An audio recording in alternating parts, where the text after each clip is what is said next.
Bienvenue dans le 20h BFM. Je suis très heureuse de vous retrouver ce vendredi soir. La Suisse s'est recueillie aujourd'hui après le tragique incendie de Crans-Montana qui a fait 40 morts et 116 blessés.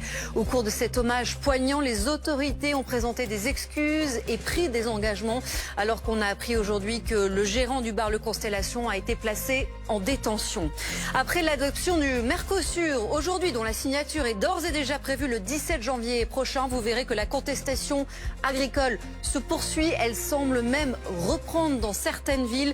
Le gouvernement essaie tant bien que mal de calmer le jeu. Et puis il reste encore ce soir 176 000 foyers privés d'électricité après le passage de la tempête Goretti dans le nord-ouest de la France, principalement en Normandie.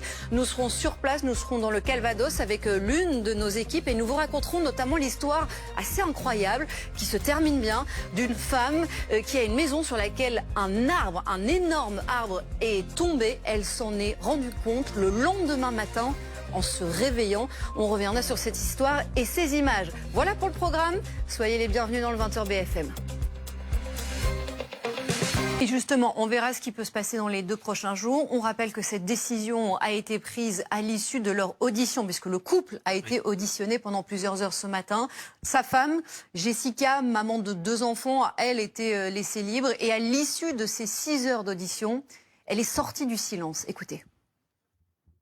On reviendra dans un instant sur les rebondissements judiciaires avec le placement aujourd'hui en détention du gérant du bar Le Constellation. C'est un rebondissement important. On verra pourquoi cette décision aujourd'hui avec Dominique Rizet. Mais d'abord, je vous le disais, revenons grâce aux équipes de Ligne Rouge sur l'hommage bouleversant aujourd'hui partout en Suisse avec Raphaël Redon, Maëva Lamy, Manuel Abronne et Bertrand Séguier.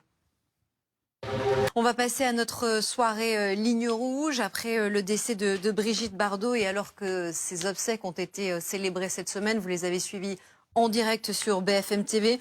Nous allons revenir sur elle, son histoire, en quoi elle a pu être l'emblème de l'émancipation des femmes et la pionnière surtout de la cause animale. Elle a été transgressive, parfois aussi radicale, quitte à brouiller son image.